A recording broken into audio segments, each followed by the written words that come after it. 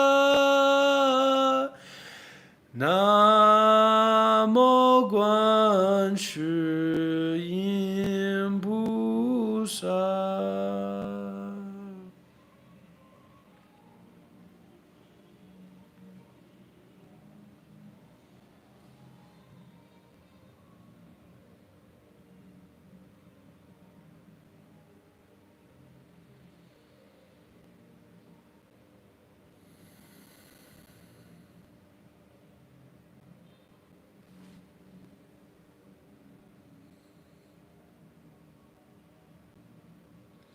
If you have any questions, you can ask. But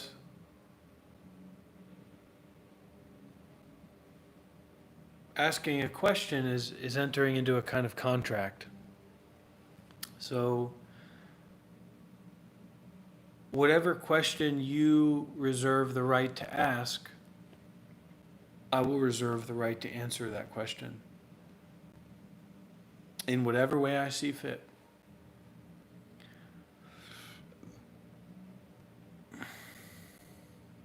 This is for the young people. This is for the YouTube scrollers. This is for everyone. But especially for the YouTube scrollers. The people who are coming across this as a spontaneous reality, a shift.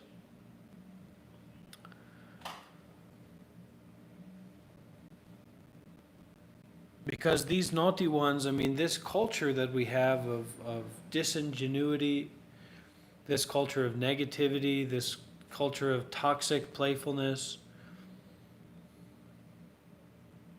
the buck stops here.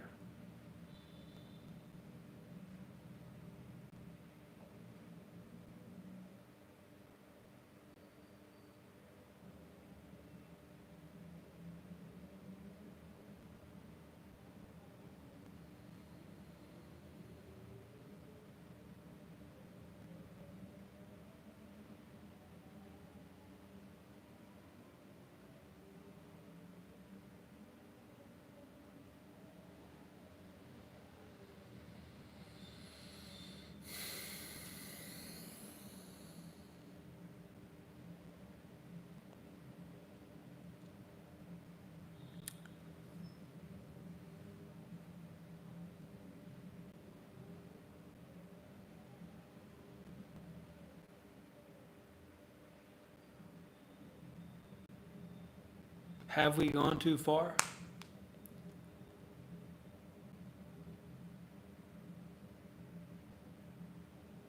Have we crossed over the precipice? Is there no turning back? Is there no turning forward? Have we gone too far?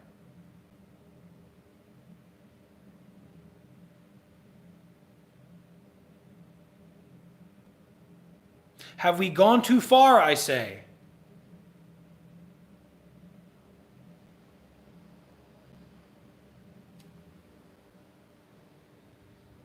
Or are we simply in the here and now. Why don't we do a song?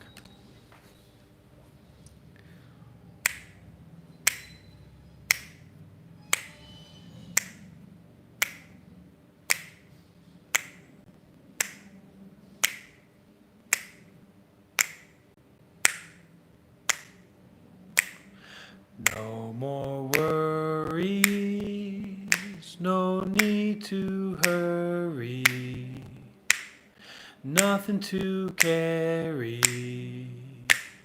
Let it all go, let it all go.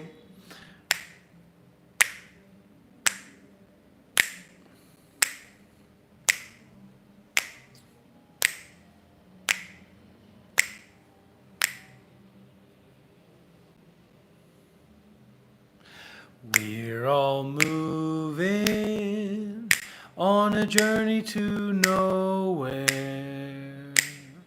taking it easy, taking it slow, taking it slow. No more worries, no need to hurry, nothing to carry. Let it all go, let it all go. We're all moving on a journey to nowhere, taking it easy, taking it slow, taking it slow. No more worries, nothing to carry. Let it all go mindfully. What am I becoming? That's the question, isn't it? What am I becoming? And we could really go into that a lot. What am I becoming? What's happening to me? What's going on? What are you doing?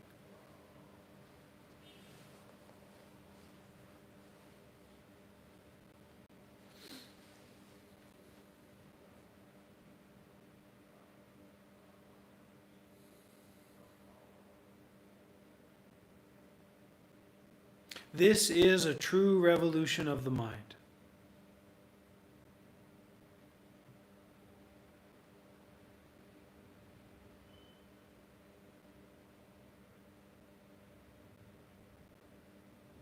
Now,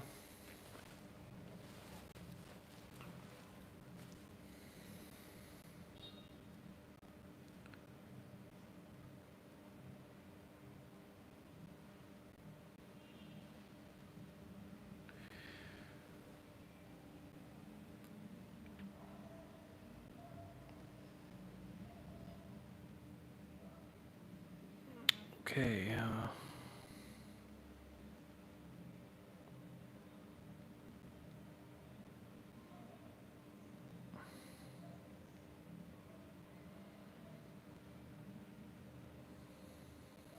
Okay, eat away.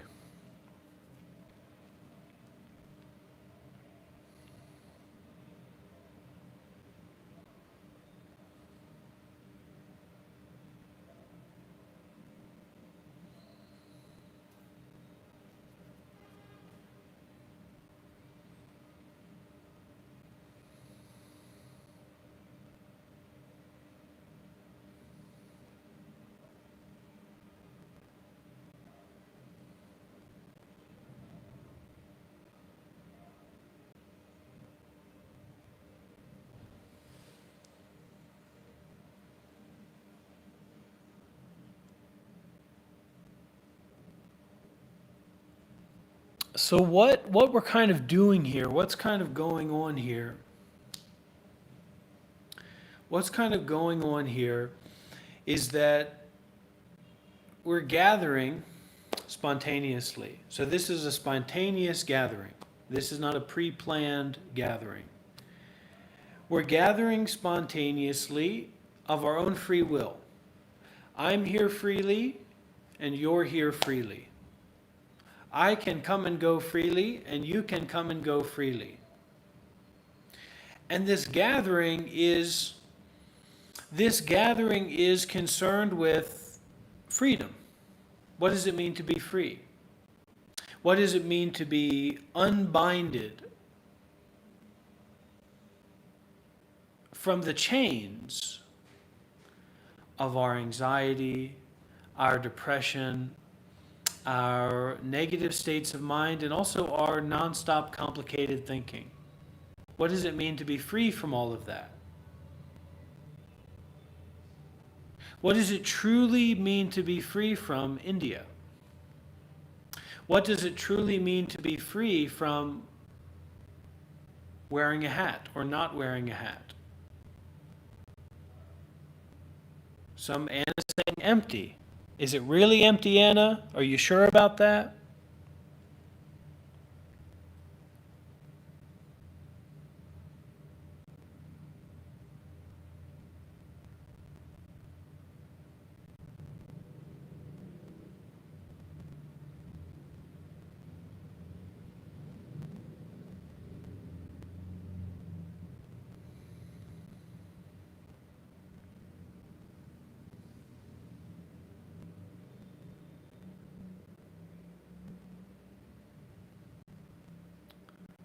Yeah, me too.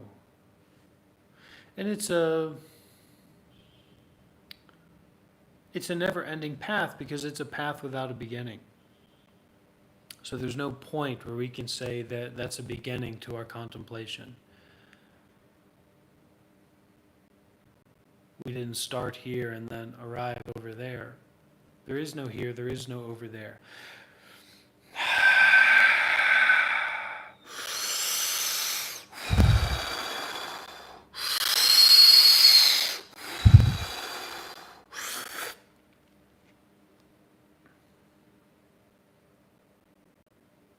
That's called childism. Free spot got 'em. That's called childism. The mind of a toddler cannot be put into a box, just like the mind of a woman cannot be put into a box, just like the mind of a black person cannot be put into a box. We cannot put the minds of children, people who are under 18, into a box. Period. Children are not our prejudgments about them. Just in the same way that black people are not our prejudgments about black people, etc.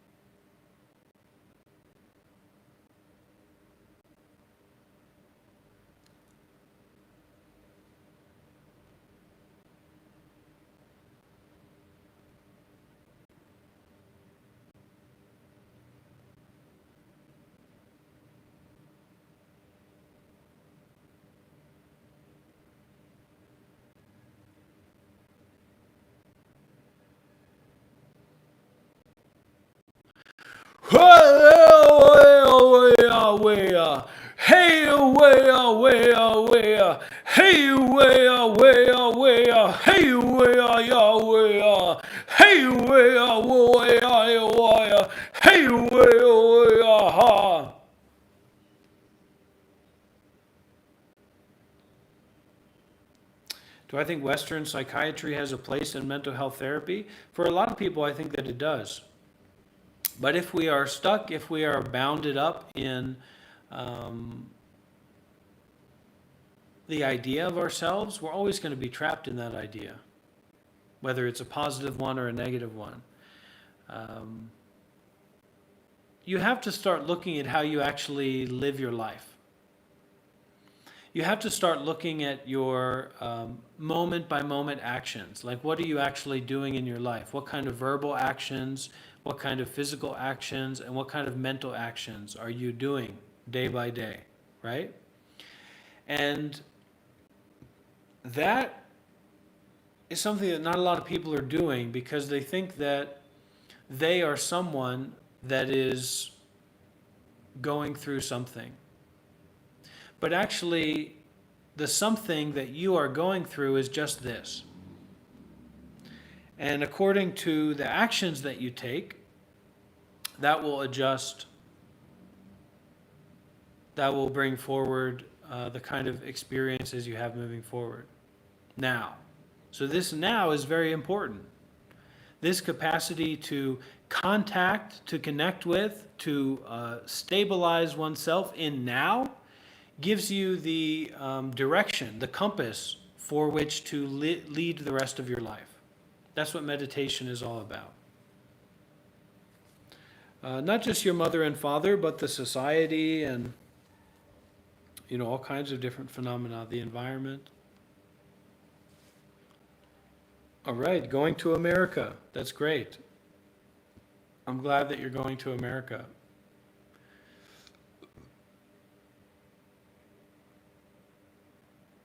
Well, not really, but it's okay. You go to America, no problem.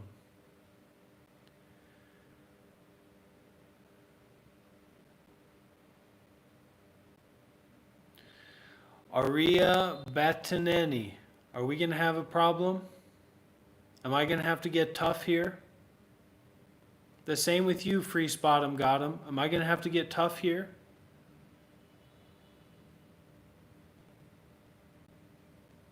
Aria Bataneni, Free Spot'em Gotham 2X. Am I going to have to get tough here?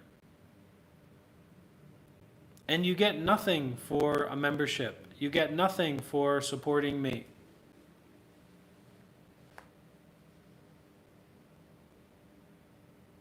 You just get nothing at the end of the day. And especially right now, at the crack of the dawn of reality, here and now, you get nothing. You get nothing here.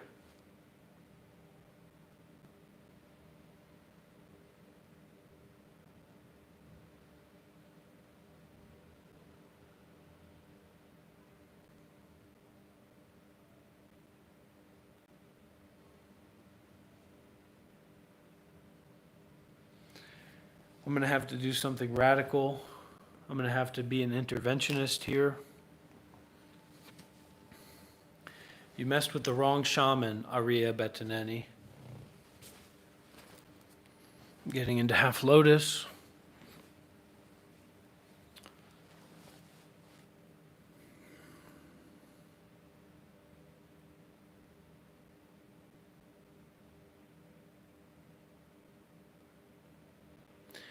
May all beings be happy and safe. May all beings find peace in where they already are. May we stop seeking for something in the mind. May we abide in peaceful non-seeking here and now. May all thoughts about worldly things come to an abrupt end. May the brightness of the fully enlightened one shine like the sun at dawn, or like the moon when it's full. May we all be free from conceptual thought and find peaceful happiness here and now. Oh, money, bed meal, more money, bed meal, more money, bed meal, more money, bed meal, more money, bed meal, more money, bed meal, more money, bed meal, more money, bed meal, more money, bed meal, more money, bed meal, more money, bed meal, more money, bed meal, more money, bed meal, more money, bed meal, more money, bed meal, more money, bed meal, more money, bed meal. Oh, money, bed meal, more money, bed meal, more money, bed meal, more money, bed meal, more money, bed meal, more money, bed meal, more money, bed meal, more money, bed meal, more money, bed meal, more money, bed meal, more money, bed meal, more money, bed meal, more money, bed meal, more money, bed meal, more money, bed meal. Basically, I'm working to make myself unhirable. But the real hiring process that we're involved with is an internal hiring process. We're always acting as a business owner and a worker. We're taking ownership of this body and mind. We're taking ownership of our desires. And we're trying to employ others or to employ the environment to meet those desires. In the same way, we are constantly being an employee of the desires of others an employee of the greed, anger, and desire of the world. So this is truly to be unemployable. This is truly to not be someone. This is not about being someone. This is not about you being someone who thinks something about me, and this is not about me being someone who thinks something about you.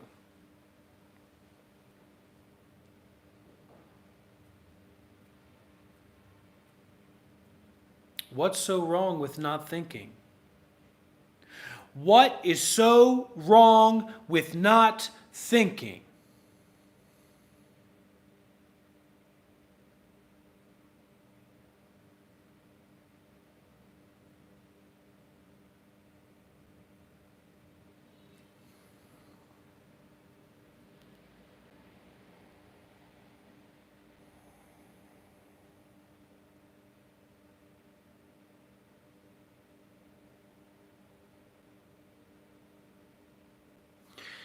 This is not meant to be logical.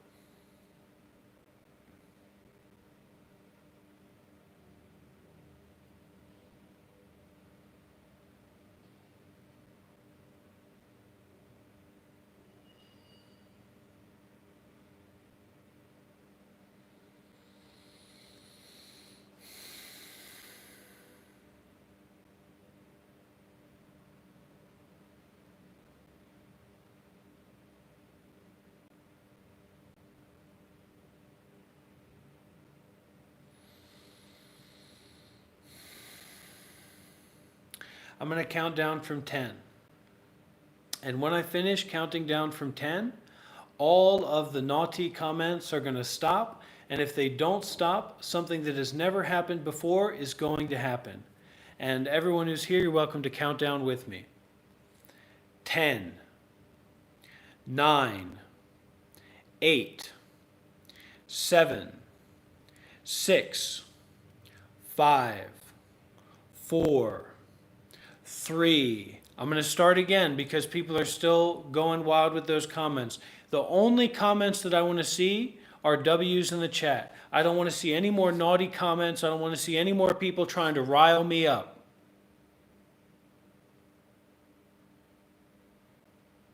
Here we go. 10, 9, 8, 7, 6, 5, 4, 3, 2, 1.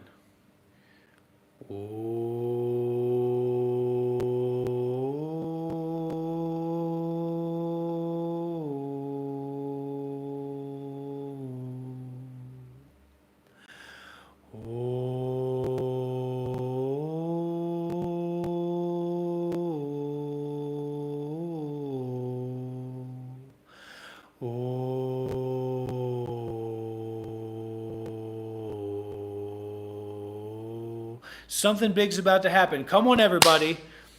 Hayanayawayamana. Hayanayamayawana.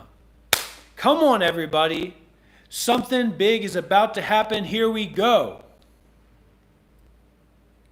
Everything is about to change. Everything is about to change.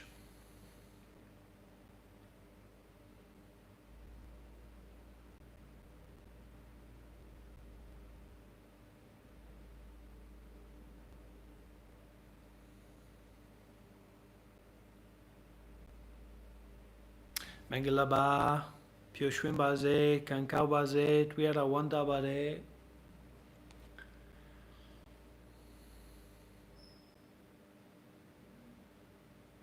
So this is a space where we can be mindful, right?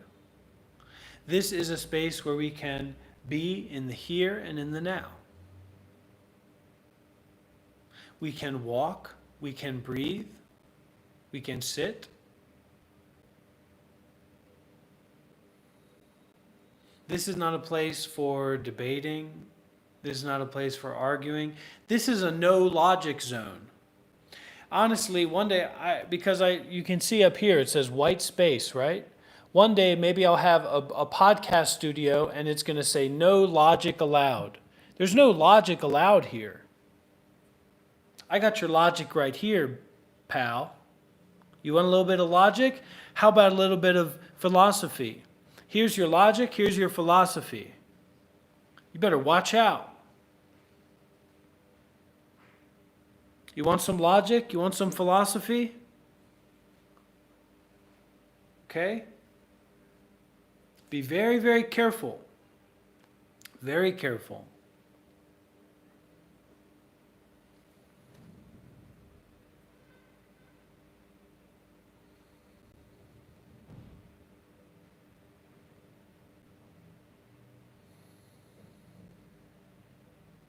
Maybe I've gotten my wires crossed. Maybe something's not right. Maybe there's something not right here.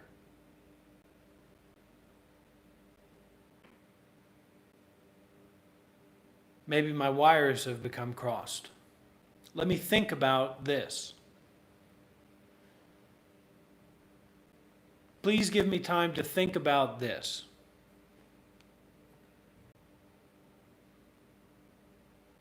To stop and think.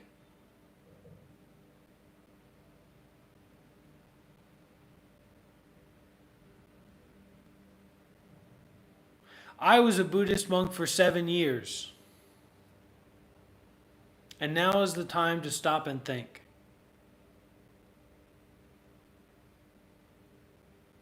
Or is it the time to just stop thinking? Instead of thinking about what's happening, what if I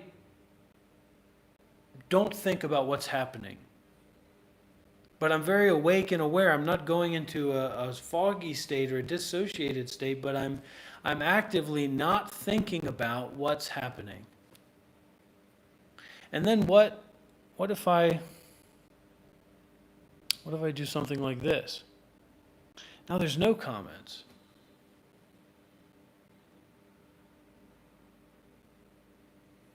No comments, no thinking. Aware of breathing. Can maybe feel tension, a little bit of tension in the body. And just instead of getting worked up or getting involved with what's going on out there, getting uninvolved by returning to what's happening in here. And this in here isn't like a thought that I have about my ego or the story of reality, but it's actually a lived experience of, I can put my hand on the heart and I can feel the breathing. A little bit of tension around my face so I can relax that.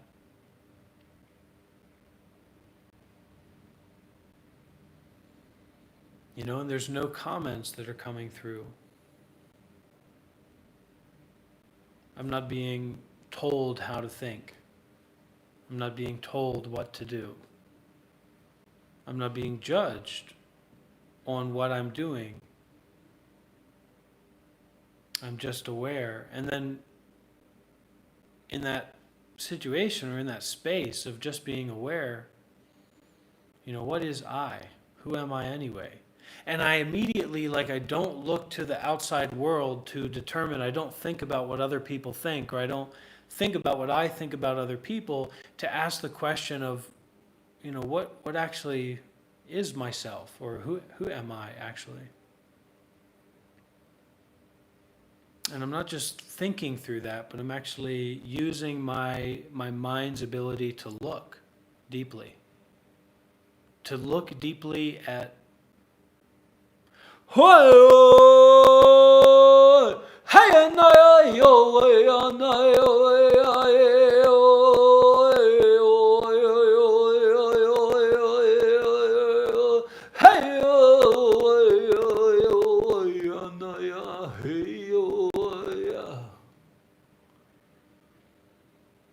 really widening out and brightening out my sense of self.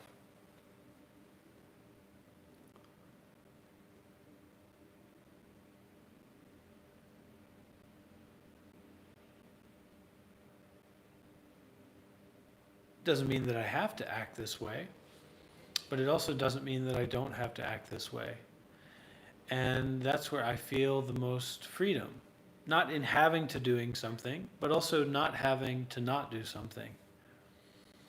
I don't need to think a certain way. I don't need to act a certain way. I don't need to breathe a certain way. I don't have to sit in a certain way. And that this not needing to do certain things isn't coming from like, because I want to go watch YouTube videos or I want to go play video games, but just a real appreciation for just being.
And this meditation, it becomes very powerful when we drop that narrative of ourselves in the past and in the future, and on this, development structure.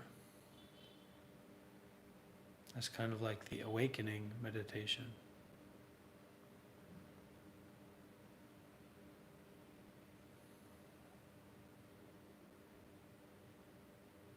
So meditation has to be something that we do naturally, because there's an openness and a curiosity about being with our internal happenings, what's already there. Otherwise, meditation is this act of striving.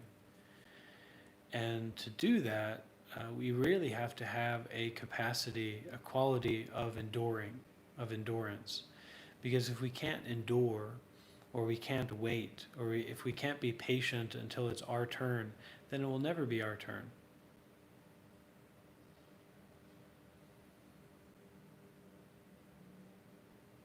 If we can't sit and listen to what is already going on deeply and sincerely and authentically, then we will miss out on the beautiful, wonderful aspects of this alreadiness. Okay, welcome Emma. You're invited to connect with your breathing and relax. Just listen to whatever sounds are already there. Just breathing, just being aware.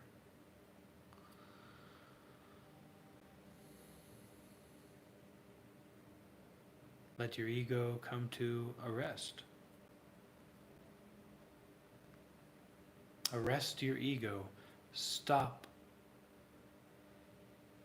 Stop.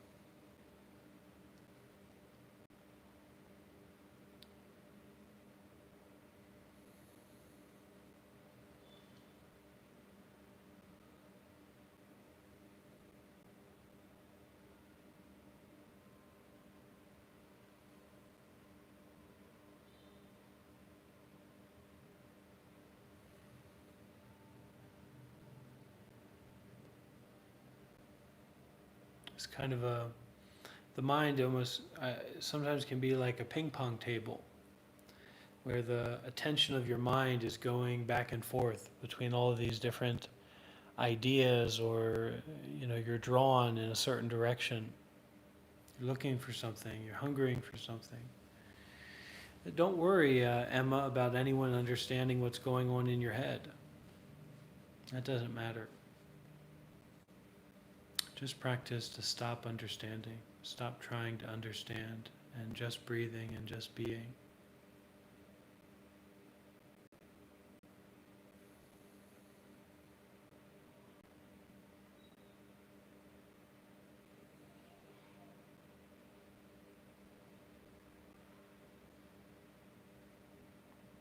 It's kind of like when we're a person growing up, and we may be easy because we don't have so much experience with cars and the road. We may be difficult. We may be quite difficult, and we just run out into the road, right? And so someone jumps in front of us and says, "Stop!" And we might say, "Oh my gosh, what bad advice that was. Why'd they yell, or why were they so expressive?" But actually, stopping is really important. Stop. And, relax. If you keep trying to fix a problem, it's like a plumber who won't go home when he's not able to fix the plumbing. So now you've got a frustrated plumber who won't go home, messing around with your pipes. And before, the only problem you had was that you had a plumbing issue or a clogged toilet. Now you got a clogged plumber in your house. And the same thing for the plumber. He just couldn't fix a problem. And now he's stuck in somebody's house. He can't even go and take a rest. He's getting worked up. So you have to stop. It doesn't matter what it is, who it is, your story, my story, their story. It doesn't matter. You have to know how to stop. Whether you're Jeff or Emma, or you're, sincere, or you're a troll, or you're out of control, or you're in control, or, you're appearing this way, you're appearing that way. It doesn't matter. The appearances aren't as important as letting go. Now, here, okay? This is my meditation, Monk Life meditation channel. So,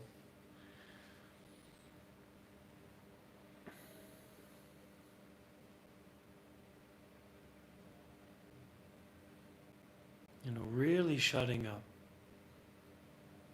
Really shutting up, truly shutting up.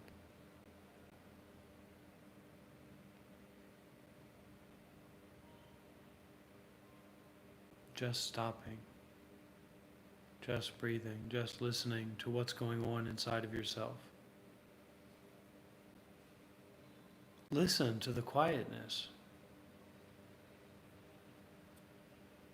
Don't be afraid of your suffering. Don't be afraid or try to avoid what's already here. When we focus on the breath, that's to give us a point of attention to be aware of what's already here, everything that's already here. And then instead of getting carried away by one particular thing that shows up in the everything that's already here, we come back to our breathing, we come back to our awareness. Truly shut up. That's another good shirt idea. We're collecting shirt ideas and also some other support for infrastructure and ideas about how to do that. I mean, honestly, I don't know what's going to happen, but seems interesting thing to try. Truly shut up. And then maybe like a prayer hand there. Truly shut up, and then the prayer hand, so it shows the bow. Shows the kindness and the reverence, in that. It's not like we're trying to argue with anybody or fight with anybody, but actually trying to share something that's benefited us personally.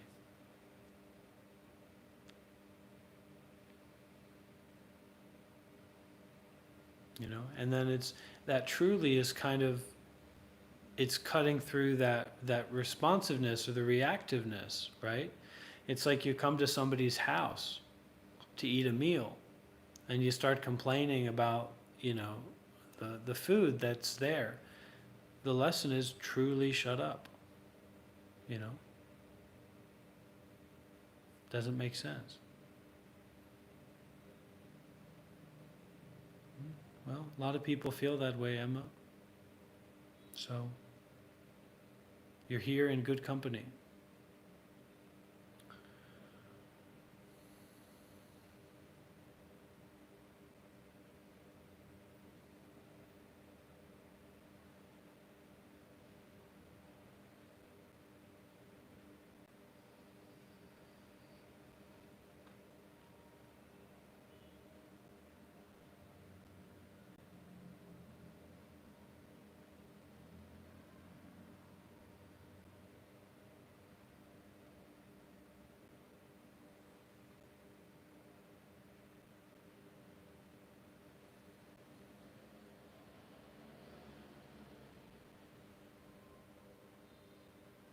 Yeah, standing at the edge is a good way to say it. There's a book written by the first Zen temple, first meditation center I lived at, Upaya Zen Center. The woman who started that center, Roshi Joanne Halifax, she wrote a book about standing at the edge. And this practice is very much putting ourselves on the edge. But it's not on the edge as a trauma response. It's kind of on the edge and being willing to face everything that's there in our lives so that we can take care of it.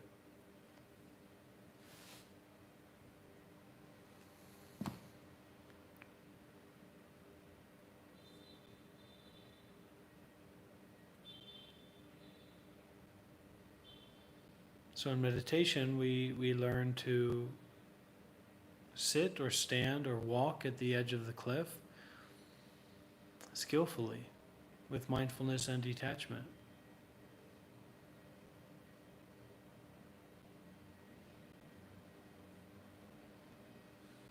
It's a nice way to say it, I think.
So this is something I wanted to share with the group.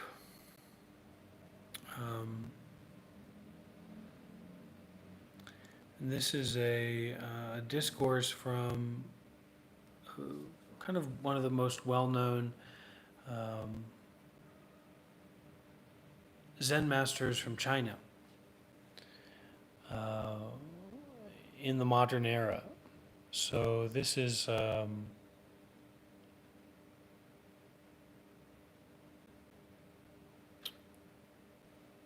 actually really interesting to talk about and to explore.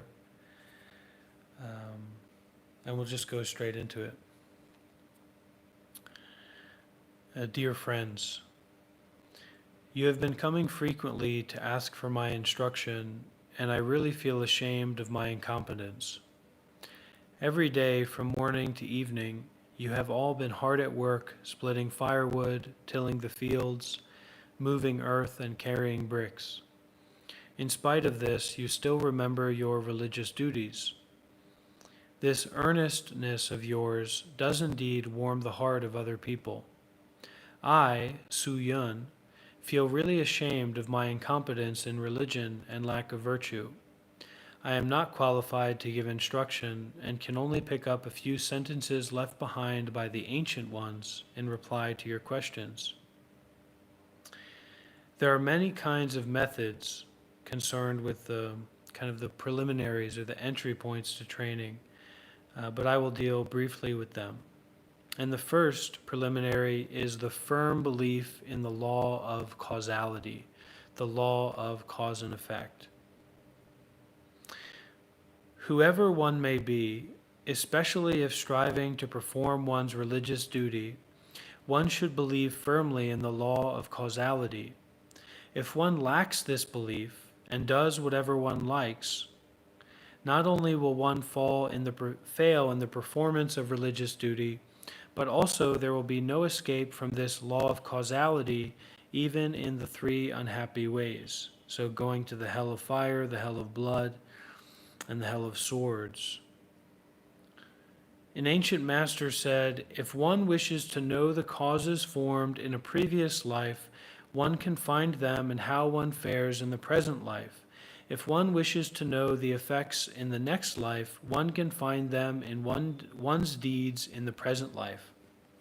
So this is really important about recognizing our own way of showing up to the now.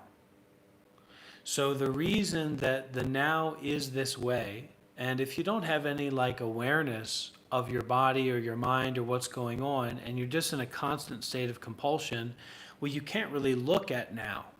You can't really feel how you're feeling or be aware of how you're feeling now because you're just in this constant state of reactivity, like an animal, right? But if we have that awareness, if we can look at how we feel right now, how the mind feels right now, how the body feels right now, we can know that that is according to the past actions that we've taken. And the importance, what I try to share with people here when they come up and act a fool,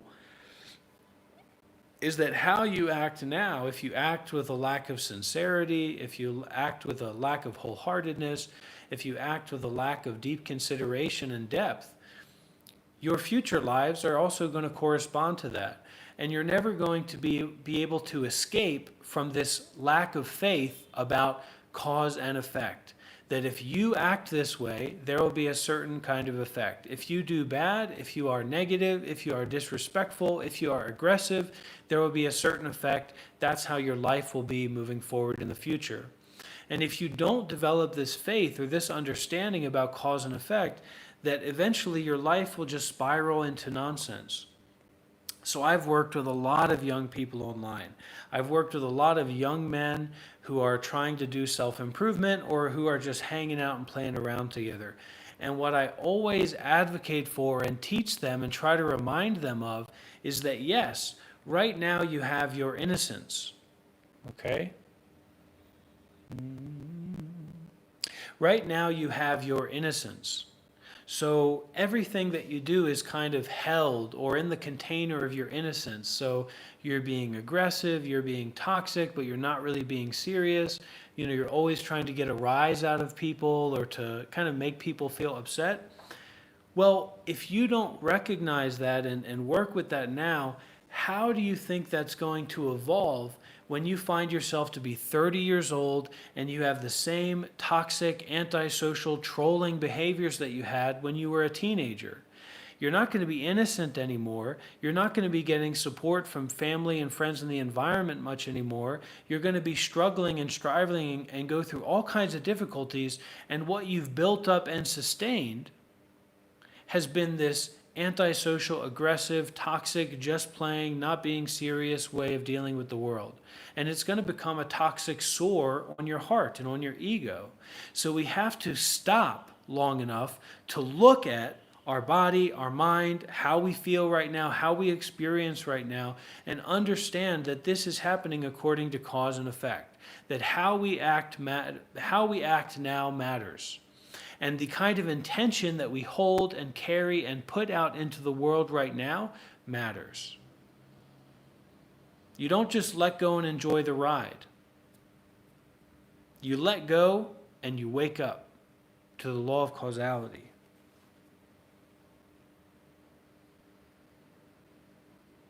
Okay? Everybody get that? Let's continue on. Let's continue. Let's go forward. Let's go forward, everybody.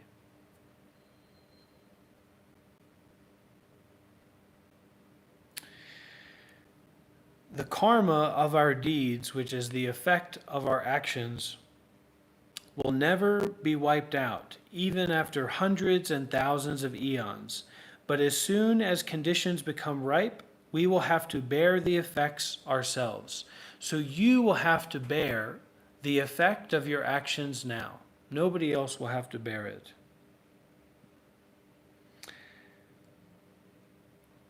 The Shurangama Sutra says, if the causal ground is not a true one, the ripening fruit will be distorted. Therefore, when one sows a good cause, one will reap a good fruit, and when one sows an evil cause, one will reap an evil fruit. When one sows melon seeds, one will gather melons, and when one sows beans, one will gather beans. This is the plain truth. As I am talking about the law of causality, I will tell you two stories to illustrate it. So what does this mean when the causal ground is not a true one? Well, for me, what this means is that we don't know where our intentionality is. We've lost connection with our authenticity and with our sincerity. We don't actually know what we're doing. We don't believe that what we're doing has a relevance in the future or stems from the past.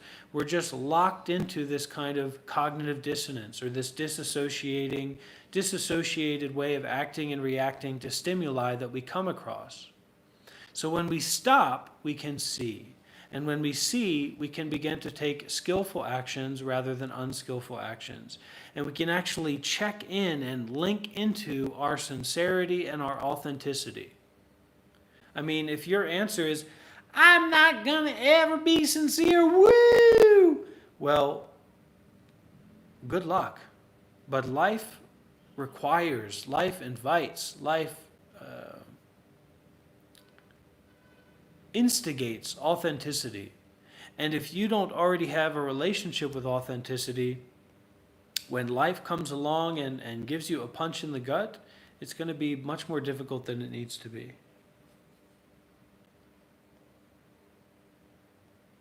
So stopping and seeing is very, very important. Stopping and seeing.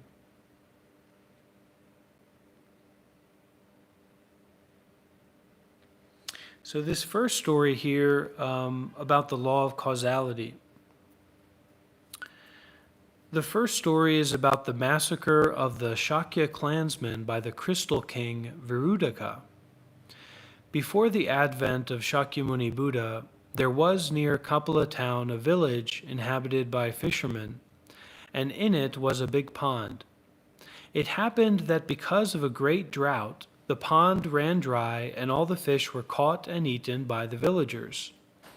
The last fish taken was a big one, and before it was killed, a boy who never ate fish played with it and thrice knocked its head. Later, after Shakyamuni Buddha's appearance in this world, King Prasnajit, who believed in the Buddha Dharma, married a Shakya girl who then gave birth to a prince called Crystal. When he was young, Crystal had his schooling in Kapila, which was then inhabited by the Shakya clansmen. One day while playing, the boy ascended to the Buddha's seat and was reprimanded by the others who dragged him down. The boy cherished a grudge against the men, and when he became king, he led his soldiers to attack Kapila, killing all its inhabitants. At the same time, the Buddha suffered from a headache which lasted 3 days. When his disciples asked him to rescue the poor inhabitants, the Buddha replied that a fixed karma could not be changed. By means of his miraculous powers, Madhugalyana rescued 500 Shakya clansmen and thought he could give them refuge in his own bowl, which was raised up in the air. When the bowl was brought down, all the men had been turned into blood. When asked by his chief disciples, the Buddha related the story of the villagers. The story is a koan, related the stories of the villagers who in days gone by had killed all the fish in their pond. King Crystal had been the big fish, and his soldiers the other fish in the pond. The inhabitants of Kapila, who were now killed, had been those who ate the fish, and the Buddha himself had been the boy who thrice knocked the head of the big fish. Karma was now causing him to suffer from a headache for 3 days in retribution for his previous act, since there could be no escape from the effects of a fixed karma. The 500 Shakya clansmen, although rescued by Madhugalyana, shared the same fate. Later, King Crystal was born in a hell, as cause produces effect, which in turns become a new cause. The retribution theory is inexhaustible. The law of causality is really dreadful. So it means that we don't really get to make deals with karma. We don't get to say but wait or to justify our actions. Even if something bad was done to us, and now we in response do something bad, we're just creating more and more causal chains of suffering for ourselves.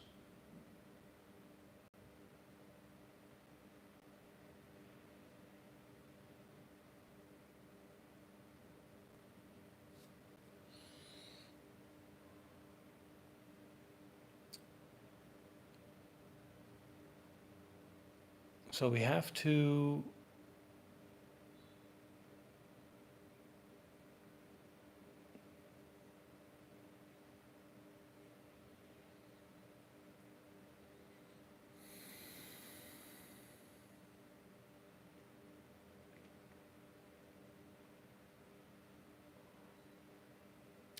detach.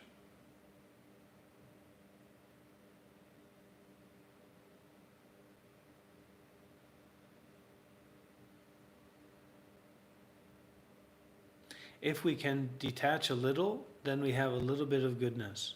If we can detach a lot, we have a lot of goodness or freedom. So detachment is the answer. We're not going to get into a fight with life and death. We're not going to get into a fight with trying to control the minds of other people.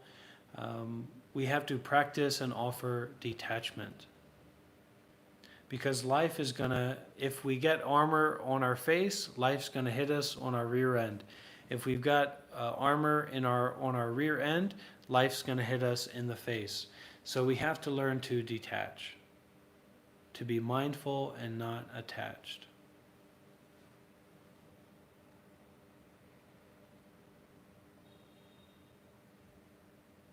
Not to be carried away by appearances, whatever those appearances may be.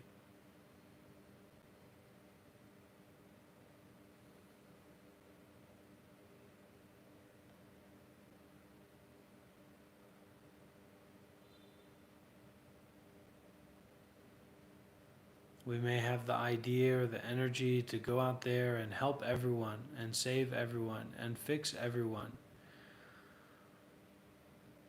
Everyone is an opportunity to practice mindfulness and detachment. Everyone is an opportunity to do good deeds, free of someone, free of something, free of some situation, free of some place, doing only, experiencing only.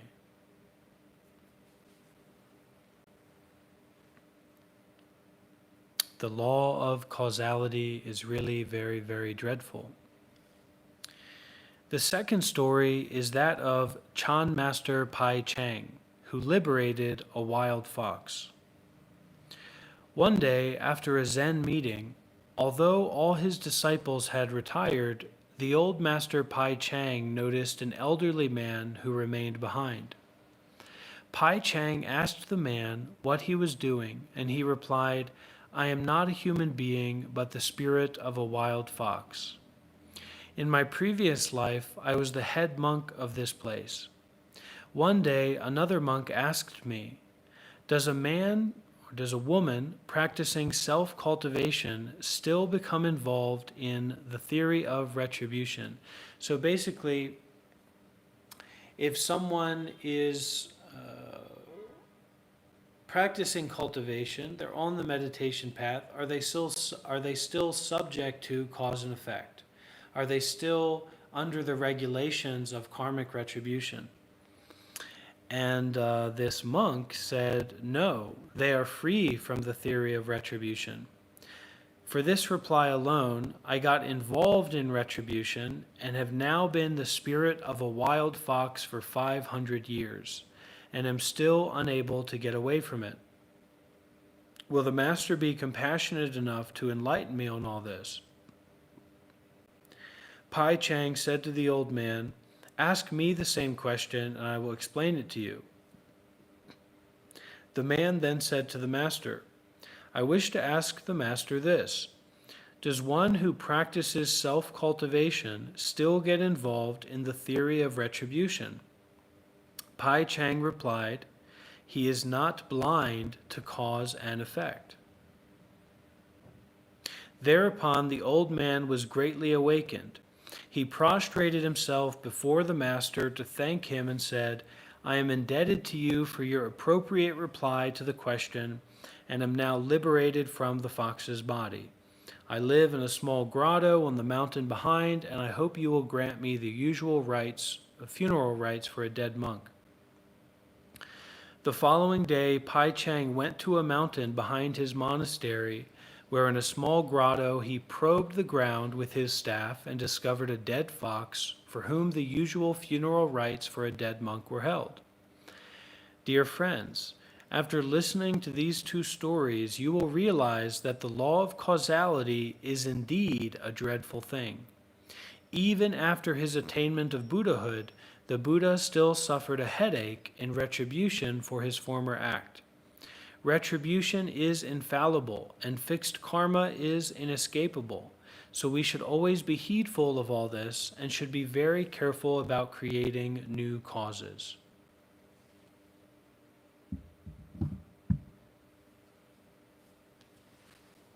So the action of non-action.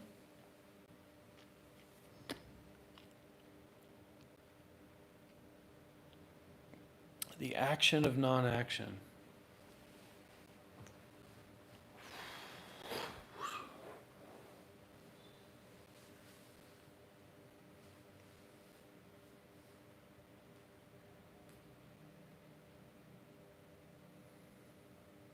And that's oftentimes the case when we're in a rush to do something, to make some money, to get a certain kind of result from the outside world, we make the wrong decisions. We eat the wrong food. We drive too fast. We make a mistake that costs us. So being very careful, and carefulness here I would describe as non-action. So being open to non-action in the face of your desire, in the face of your fear, in the face of your thought about something or someone. Being open to non-action. And the difference in response, so the one monk, when he was asked the question about freedom from cause and effect, he said, well, no, if you're practicing cultivation, then you're not holding on to the idea of cause and effect, right? You're practicing to see through that. And he got sent to be a fox for 500 years, however many it was. And so when he went to talk with that monk, he asked him the same question to try to get the right answer. And that monk said, that practitioner is fully aware of cause and effect, fully aware of the reality of cause and effect. So this is also a kind of disassociation versus detachment.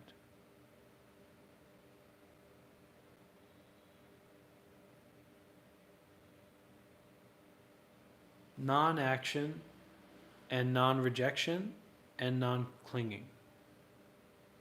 but awareness, fully aware, inclusively aware. This is how the TV works. This is how I go live. This is how I drink water.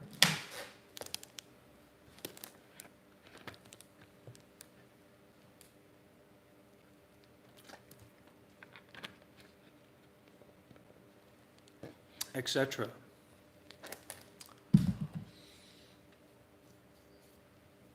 So,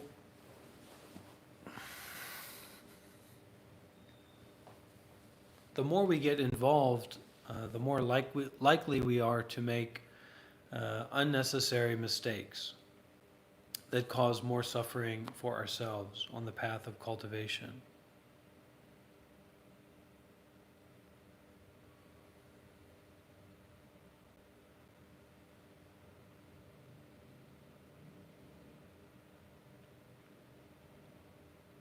And this is kind of the art form or the balancing act of being on the path.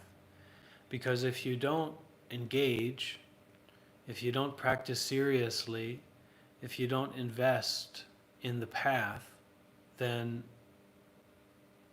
it will be very, very difficult for you to get success. It will be very, very difficult for you to develop faith in no suffering.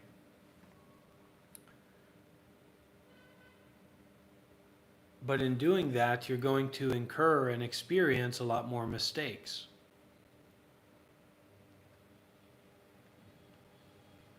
This is where enduring comes in. We have to dare to endure. We have to dare to engage and endure with mindfulness and detachment. And we learn the importance of detachment as we show up to the moment by moment experience of suffering, of no self, and of impermanence. So we kind of eventually we get the point that the only thing that you can really do is to not be attached if you want to end suffering. But that doesn't mean you have to do something in a particular way. It doesn't mean you need to go to Myanmar, or you need to go to Nepal, or you need to go with this master or that master, or Buddhism or Hinduism. But it is a certain way of confronting or embracing or being with reality as it is, without all the frills, without all the pleasantries. Just bare endurance with what is.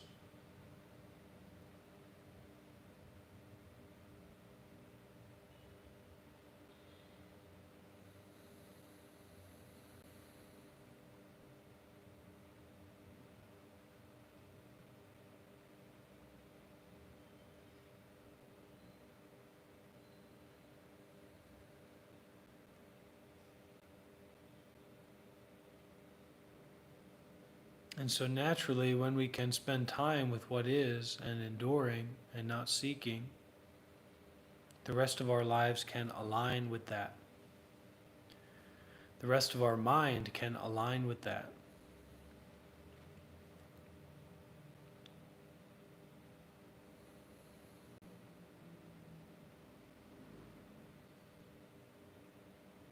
Unnecessary thinking, unnecessary action. We stop wasting so much energy, and then that energy can go naturally into living a more meaningful and fulfilled life with the way that your life already is, or appears to be.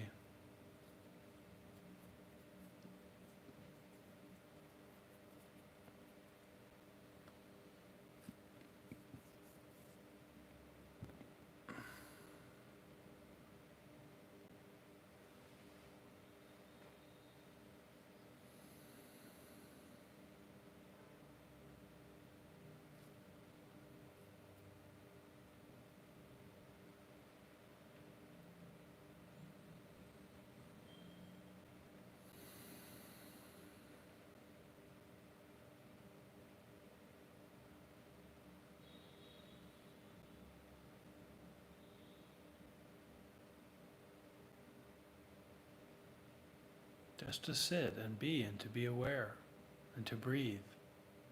Be present with yourself. Be present with everything.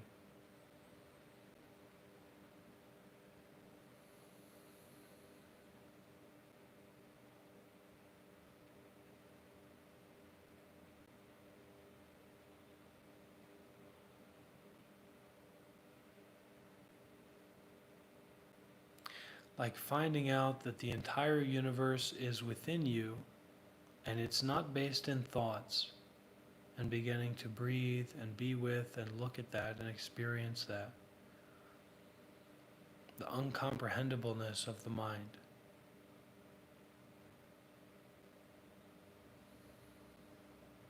And so you stop trying to comprehend, stop trying to understand it, start being aware of it.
When we think that we understand everything about our mind or ourselves, it's very difficult to be interested and curious about something that's already fully understood.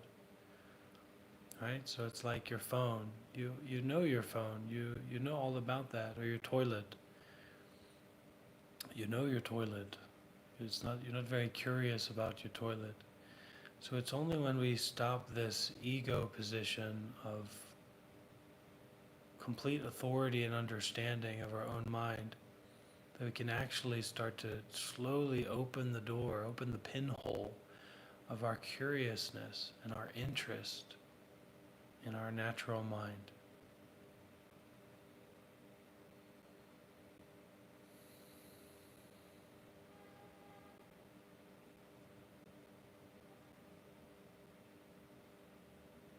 Yeah, and this is something you feel for yourself. I mean, this is not something that anyone can write down for you or explain to you or convince you of. There's no sleepiness, there's no grogginess to it.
So this is like our natural identity. That's not based on being someone, not based on being somewhere. Completely storyless. Totally storyless.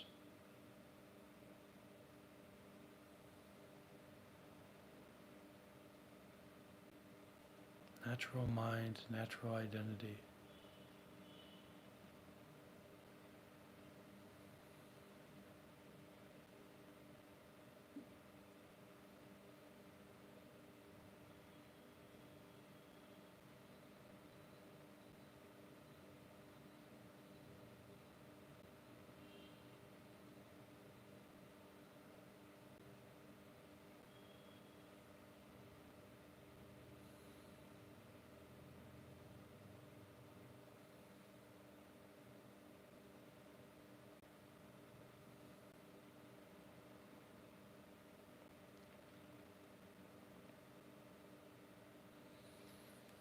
Okay, we'll end our live session here. Finish with a short prayer. May all beings throughout space and time be peaceful and awake. And may each and every one of us be included among all those beings to remember to come back to peace, to wakefulness, to freedom, regardless of the story we find ourselves to be identified with in any given moment. Sadhu, sadhu, sadhu.